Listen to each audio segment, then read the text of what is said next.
Hai ayah bunda, sebelum nonton video ini, jangan lupa subscribe, like, comment, and share. Jangan lupa tekan tombol loncengnya, ceng ceng ceng ceng ceng. Bismillahirrahmanirrahim. Assalamualaikum warahmatullahi wabarakatuh.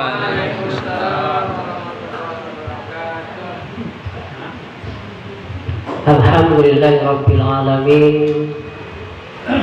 Nahmaduhu wa nasta'inuhu wa nastaghfiruh. Wa na'udzu billahi min sururi anfusina wa min sayyiati a'malina. May yahdihillahu fala mudilla lahu wa may yudlil fala hadiya lahu. Asyhadu an la ilaha illallah wahdahu la syarika lah wa asyhadu anna Muhammadan abduhu wa rasuluh. Allahumma salli wa sallim wa barik ala Muhammadin wa ala alihi wa sahbihi ajma'in. Alhamdulillah, bersyukur kita kepada Allah Subhanahu wa taala yang tidak terasa kita sudah meninggalkan 8 Ramadan dan malam ini masuk ke malam 9 Ramadan, yang alhamdulillah kita juga masih diberikan kesehatan dan kesempatan oleh Allah Subhanahu wa taala. Sementara ada saudara-saudara kita yang masih terbaring di rumah karena sakitnya, kemudian sudah dipanggil oleh Allah Subhanahu wa taala dengan tidak diberikan kesempatan lagi untuk beribadah. Jadi memang ucapan syukurlah yang harus keluar dari mulut lisan kita karena telah diberikan kesehatan dan kesempatan oleh Allah Subhanahu wa taala. Selanjutnya salam beriring salam Allahumma shalli ala Muhammad wa ala ali Muhammad. Marilah kita aturkan ke atas junjungan kita Nabi besar Muhammad sallallahu alaihi wasallam. Mudah-mudahan dengan kita senantiasa bersolawat kepadanya, nanti di akhir kita akan mendapatkan syafaatnya, dan mudah-mudahan kita akan terhindar dari golongan orang-orang yang kikir. Karena kata Nabi, orang-orang yang kikir itu adalah orang-orang yang apabila disebutkan namaku, dia tidak bersolawat kepada. Bapak-bapak, ibu-ibu, hadirin jamaah yang dirahmati Allah, pada kesempatan malam ini akan kita sampaikan sebuah hadis Nabi yang menjelaskan tentang orang-orang yang bangkrut, bukan orang-orang yang rugi. Kalau berdagang kita rugi, modal masih ada, untung tak dapat, itu rugi. Tapi ini kita bangkrut. Kalau bangkrut itu artinya jangankan untung, modal pun habis. Nah, inilah yang akan kita sampaikan. Atadruna manil muflis? Qalu al-muflisu fina man la dirham lahu wa la mata. Faqala innal muflisa min ummati may ya'ti yaumal qiyamati bi sholatin wa siyamin wa zakatin wa ya'ti qad satama hadza wa sabaqa hadza wa qadama hadza wa sabaqa wa akala mala hadza wa sabaqa dama hadza wa daraba hadza fa yu'ta hadza min hasanatihi wa hadza min hasanatihi fa in faniyat hasanatuhu qabla ayyudha ma alaihi ukhiza min khotoyahum faturihan alaihi summa turiha finnar. Suatu ketika Rasulullah SAW bertanya kepada para sahabat, atadruna manil muflis? Kata Nabi kepada para sahabatnya, tahukah kamu siapakah orang-orang yang bangkrut itu? Qalu al-muflis muflisu fina man la dirham lahu wa la mata. Serentak para sahabat itu menjawab bahwa orang-orang yang bangkrut itu adalah orang-orang yang tidak punya dinar, uang, dan tak punya harta. Jadi sudah terkonsep ternyata bahwa orang-orang yang bangkrut itu adalah orang-orang yang tak punya uang. Bahasa kerennya orang-orang yang bokek. Dan orang-orang yang tak punya harta, bahasa kerennya orang-orang yang melarat. Dari dulu sudah terkonsep rupanya. Dan sekarang pun paling-paling kalau ditanya sama. Orang-orang yang bangkrut itu orang yang tak punya duit, tak punya uang untuk bayar hutang, tak punya uang untuk membiayai kebutuhan hidupnya. Dan orang-orang yang tak punya harta, rumah tak ada, emas tak ada, yang ada hanya karet gelang melingkar di tangannya. Lantas kata Nabi, faqala innal muflisa min ummati may ya'ti yaumal qiyamati bi sholatin wa siyamin wa zakatin. Sesungguhnya, ini kalimat taukid, ini penegasan, sesungguhnya orang-orang yang bangkrut di antara umatku itu adalah man ya'ti yaumal qiyamah, akan datang pada hari kiamat bi sholatin, dengan membawa pahala sholatnya, wasiyamin, dengan membawa pahala puasanya, wa zakatin, dan membawa pahala zakatnya. Tentu menjadi sebuah pertanyaan pada diri kita, mengapa orang-orang yang membawa pahala sholatnya, orang-orang yang membawa pahala puasanya, orang-orang yang membawa pahala zakatnya dikatakan oleh Rasulullah sebagai orang-orang yang bangkrut? Bangkrutnya bagaimana? Bangkrutnya ini nanti pahala-pahala kita itu akan diberikan kepada orang lain. Pahala yang ada pada diri kita itu baik pahala sholatnya, pahala zakatnya, pahala puasanya, dan pahala-pahala ibadah lainnya itu akan diberikan kepada orang lain. Sebanyak apa? Sebanyak orang yang telah kita sakiti. Kalau seandainya pahala kita tidak cukup untuk diberikan kepada orang-orang tersebut, maka dosa orang-orang itu diberikan kepada kita. Kan bangkrut namanya ini.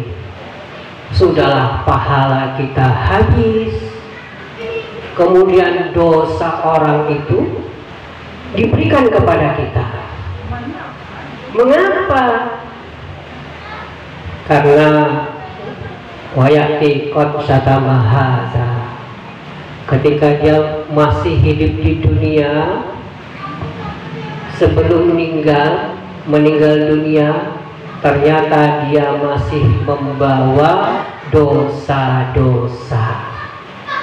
Dosa-dosa yang bagaimana? Bukan dosa kepada Allah Subhanahu wa ta'ala. Kalau hablum minallah, kita bersalah kepada Allah, kita berdosa kepada Allah, istighfar kita, taubat kita, insya Allah diampuni oleh Allah Subhanahu wa ta'ala. Tapi ketika dosa kita kepada sesama manusia belum saling memaafkan, maka dosa itu akan dibawa sampai kita meninggal dunia, sampai nanti kita dihisab, dosa itu tetap belum terhapuskan. Makanya hablum minan nas itu penting. Begitu banyak ayat-ayat Al-Quran itu yang menjelaskan hablum minan nas. Karena apa? Ya karena tadi Jangan sampai nanti kita menjadi orang-orang yang bangkrut. Karena ketika dia masih hidup, dia mencaci maki orang lain. Kadang-kadang lidah itu tidak bertulang, tapi tajamnya lidah itu lebih tajam daripada pedang.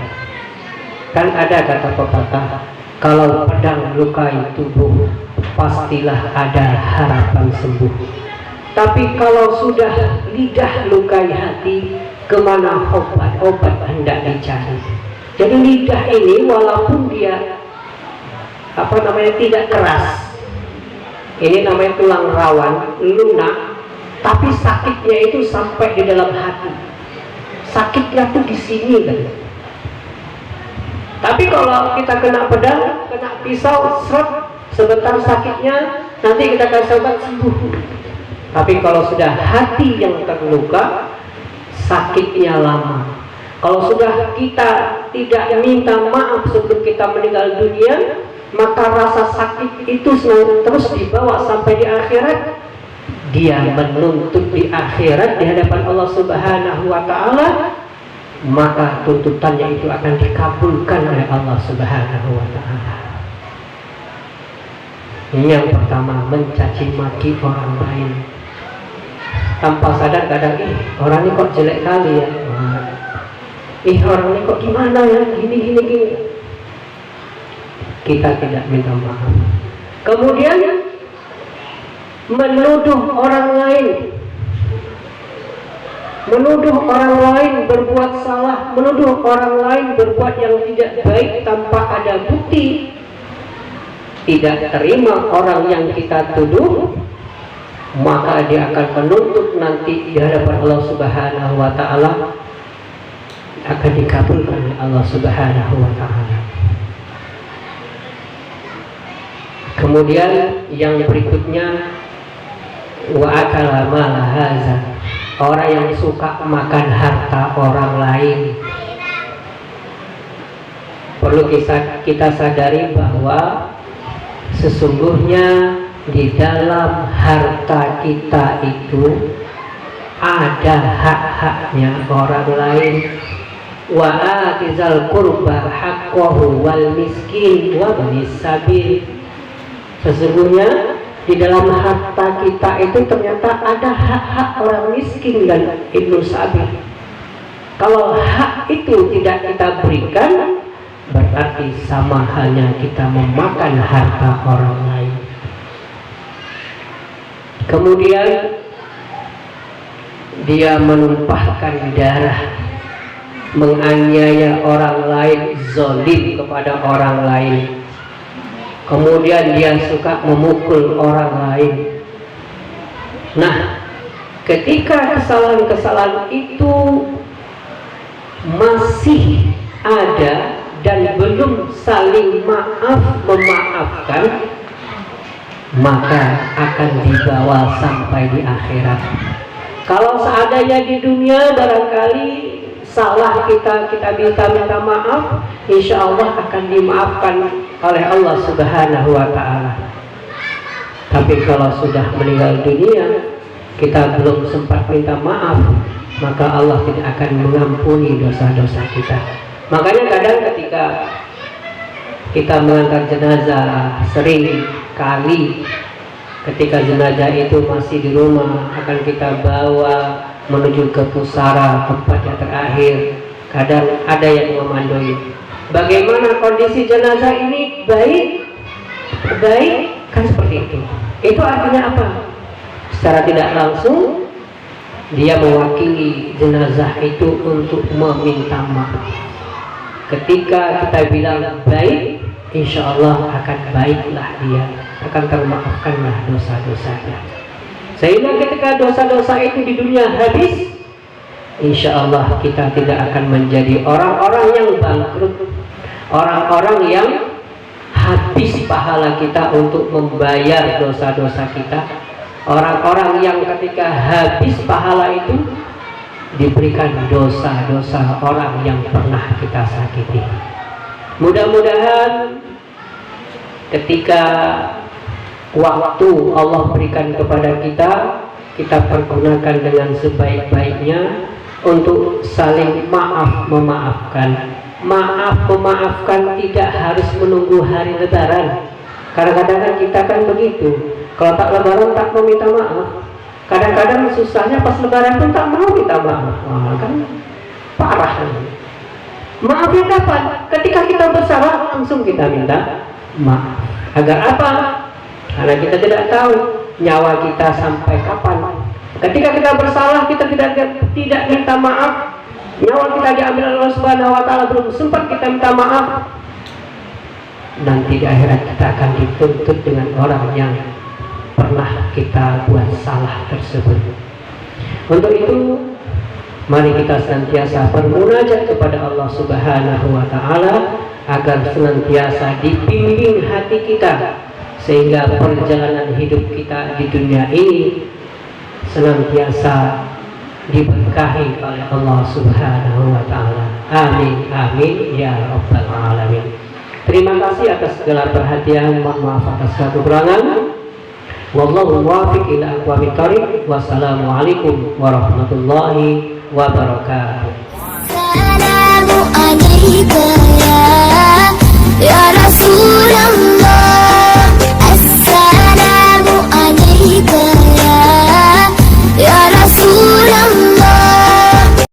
Terima kasih telah menonton dan mendengarkan perkataan yang baik. Sesungguhnya pendengaran, penglihatan, dan hati akan ditanya oleh Allah Subhanahu wa taala.